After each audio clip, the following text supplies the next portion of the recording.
নবীজি দুনিয়ার জমিনে আসার পর নবীজির মা নাই, বাবা নাই, নবীজির আত্মীয় স্বজন কেহ নাই, এতিম নবী দুনিয়াতে আসছে।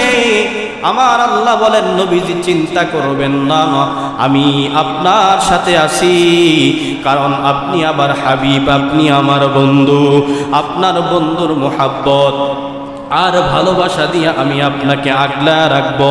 মুহাম্মদ নবী আব্দুল্লাহ নাই, আব্দুল মুত্তালিব নাই, আবু তালেব নাই। ইহুদিরা নবীজির উপর বড় কষ্ট হয়ে গেল। ইহুদিরা নবীজিকে চতুর্দিক থেকে আক্রমণ শুরু করে দিল। আব্দুল্লাহ নাই, আব্দুল্লাহ নাই, নবীজির বাবা নাই, নবীজির মা নাই, আমার নবী এতিম। আমার নবী বলেন, যারা এতিমদের মাথায় হাত বুলা দেয়, প্রত্যেকটা পশমের বিনিময়ে আমার আল্লাহ তাকে সওয়াব দান করেন। আমার নবীজি আরো বলেন, তোমরা তোমাদের অধীনস্থদের প্রতি, প্রাণীদের প্রতি, পশুদের প্রতি তোমরা আচরণ ভালো করবা। নবীজি একদিন পাহাড়িয়া রাস্তা দিয়া যাইতেছেন, পাহাড় দিয়া রাস্তা দিয়া যাওয়ার সময় হরিণী নবীজিকে কানে কানে বলে, ও নবী, আজকে 3 দিন 4 দিন পর্যন্ত ইহুদি আমাকে শিকার করে এনে বেঁধে রেখেছেন, আপনি একটু অনুমতি নিয়ে আমাকে ছেড়ে দেন, আমার বাচ্চাগুলোকে আমি দুগ্ধ পান করাতে যাব। আমার নবীজি হরিণীর কষ্টের কথা শুনে ইহুদির বাড়িতে গিয়া ইহুদিকে বলে, রে ইহুদি, তোমার বাড়ির দরওয়াজায় যেই হরিণীকে বেঁধে রাখছো, এই হরিণীর বাচ্চাগুলো 3 দিন পর্যন্ত খানা খায় নাই, যাও এই হরিণীটাকে ছেড়ে দাও, তাই সে যেন খাবার খাওয়ায় আবার আসতে পারে। নবীজিকে ইহুদি বলে, তুমি তো পাগল হয়ে গেলা, তুমি তো পাগল হয়ে গেছো, হরিণীকে ছাড়লে বুঝি হরিণী আবার আসবে? বলে, না না, আপনার থেকে আমি অনুমতি নিয়ে নিলাম, আপনার থেকে অনুমতি নেওয়ার পরে যদি হরিণী না আসে, তাহলে যেই ছুরি তুমি হরিণীর গলায় চালাইতা, এই ছুরি তুমি আমার গলায় চালায়া দিবা। হরিণী চলে গেল। হরিণী জঙ্গলায় যা বলে, সন্তানরা কই, আয় আয় আয়। আমি আমার নবীকে ইহুদির কাছে জিম্মায় দিয়ে আসলাম, আমি যদি না যাই নবীজিকে তারা হত্যা করে ফেলবে। সন্তানরা আয় আয় আয়, তোদেরকে দুগ্ধ পান করায় আমি আবার ইহুদির বাড়িতে চলে যাব। মায়ার নবী হরিণী বলে, আমার বাচ্চাগুলো বলে, না না, আমাকে দুগ্ধ পান করানোর প্রয়োজন নয়। সেই নবীজিকে ইহুদি বেঁধে রাখছে, যেই নবীজির চলা গলায় ইহুদি ছুরি চালাবে, এই নবীজির কাছে চলেন, আমরা সহ চলে যাই।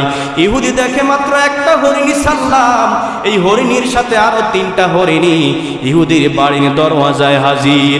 আর কানে কানে বলে যে, নবী, আপনাকে বড় কষ্ট দিলাম, ইহুদি আপনাকে হয়তো মেরে ফেলবে, আমরা আপনার ঘরের দরওয়াজায় হাজির হয়ে গেলাম। এই আখলাক আর এই চরিত্র দেখে দেখে ইহুদি পর্যন্ত আল্লাহর নবীজির উপর কালিমা পড়ে মুসলমান হয়ে গেল। সুবহানাল্লাহ। ইহুদি পর্যন্ত, হরিণী পর্যন্ত আল্লাহর নবীজির ভাষা বুঝছে। সুবহানাল্লাহ। তারা নবীজিকে মারার জন্য অনেক চেষ্টা করেছে, কিন্তু পারে নাই। শেষ পর্যন্ত এক ইহুদি বলে, নবীজিকে দাওয়াত করো, নবীজিকে দাওয়াত দাও।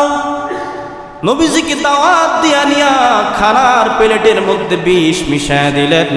হঠাৎ করে আসমান থেকে জিবরাইল চলে আসলো। নবীজি আর খাবারের মধ্যে হাত দিবেন না, কারণ এই খাবারের মধ্যে বিষ মিশানো আছে। রাতের অন্ধকারে নবীজিকে মারার জন্য আরবের বেঈমান কাফেরগুলো নবীজির ঘরের চতুর্দিক থেকে অস্ত্র শস্ত্র নিয়ে হাজির।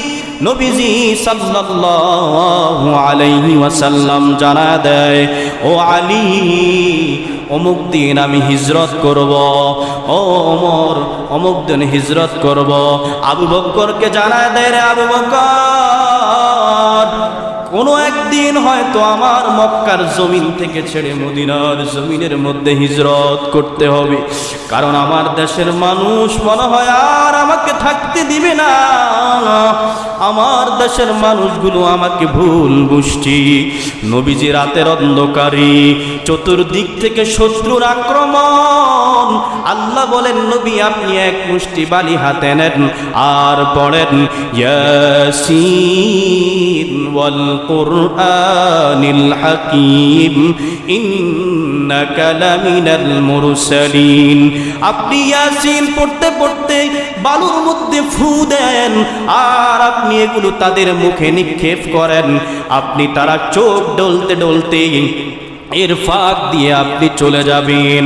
নবীজি ঠিক আল্লাহর রাসূলের কথা অর্জন করেছেন। ফাঁক দিয়ে নবীজি চলে গেলেন। নবীজি চলে যাওয়ার পরে আবু বকরের দরজায় গিয়ে বলে, আবু বকর কোথায়? আবু বকর আস্তে করে একটা ডাক দিলেন, আবু বকর তুমি কোথায়? আসো আসো, মক্কার জমিন থেকে মদিনায় হিজরত করতে হবে। আবু বকর টাস করে দরজা খুলে দিলেন।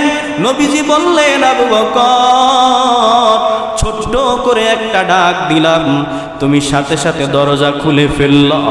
আবু বকর বলি, ও নবী, যেদিন থেকে আপনি বলেছেন মক্কা থেকে মদিনার জমিনে হিজরত করতে হবে, সেদিন থেকে আমি বিছানায় কখনো ফিট লাগাই নাই। সুবহানাল্লাহ। শুধু তাই নয়, নবীজি বলেন, আমরা মক্কা থেকে মদিনায় হিজরত করার সময় যেই বাহনটা আপনার জন্য বরাদ্দ ছিল, এই বাহনটা আপনাকে নেওয়ার জন্য সেদিন থেকে আর বিছানায় ফিট লাগায় নাই। সুবহানাল্লাহ। এবার পাহাড়িয়া জঙ্গল এলাকায় নবীজি ছুটলেন। ছুটার পরে আবু বকর একবার নবীজির ডানে যায়, আবার নবীজির বামে যায়, আবার সামনে যায়, আবার পিছনে যায়। আবু বকরকে নবীজি ডাক দিয়া বলেন, রে আবু বকর এমন পাগলামি করতেছো কেন? বলে, নবীজি আপনার চেহারা মুবারক না দেখলে আমার ভালো লাগে না। আপনাকে আমি এত ভালোবাসি। আপনার ডান দিক থেকে শত্রুরা আক্রমণ করতে পারে, আপনার বাম দিক থেকে শত্রুরা আক্রমণ করতে পারে, আপনার সামনের দিক থেকে শত্রুরা আক্রমণ করতে পারে। এই জন্য আমি একবার ডানে যাই, আবার বামে যাই, আবার পিছনে যাই। আবু বকরকে বলে, আবু বকর তুমি পাগলামি করবা না, চলো চলো সামনে আগাও। রাতের অন্ধকারে পাহাড়িয়া জঙ্গল এলাকায় নবীজি হেরা গুহার মধ্যে আশ্রয় গ্রহণ করলেন। কিতাবের মধ্যে পাওয়া যায়, হেরা গুহার মধ্যে প্রথমে আবু বকর ঢুকে হেরা গুহার ছিদ্রগুলো এক এক করে আবু বকর বন্ধ করলেন, কিন্তু একটা ছিদ্র আর বন্ধ করতে পারেন না।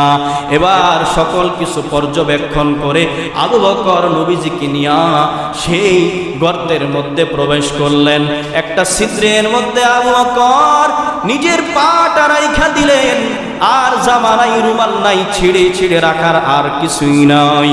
হঠাৎ করে সেই গর্তের মধ্যে একটা সাপ ছিল। সাপ, আবু বকর সাপ ছিল সেখানে। নবীজিকে দেখার জন্য সাপটা বসেছিল, কিন্তু আর কখনো নবীজিকে দেখার সুযোগ হবে না। এই জন্য সাপ আবু বকরের পায়ের মধ্যে ছোট্ট করে একটা কামড় দিয়ে দিলেন। হঠাৎ করে আবু বকর বিষের যন্ত্রণায় কান্না করতেছে। একটা বিচক্ষণ ভাবে, একটা অন্যভাবে নবীজির চোখের উপর, নবীজির গালের উপর আবু বকরের কান্নার এক ফোঁটা পড়ে যায়। হঠাৎ করে নবীজির ঘুম ভেঙে যায়। তারপর আবু বকর বিষের যন্ত্রণা সহ্য করতে পারলেন না। নবীজিকে সব ঘটনাগুলো খুলে বললেন, রে আবু বকর তুমি কেন আমাকে বললা না? সাপ দ্বারা বলে, ও নবী বেয়াদবি মাফ করবেন, আপনাকে দেখা দেওয়ার জন্য দীর্ঘদিন আমি অপেক্ষা করতেছিলাম এই গর্তে। আমি জানতাম আপনি এই গর্তে কখনো প্রবেশ করবেন। আপনার আদরের আবু বকরকে আমি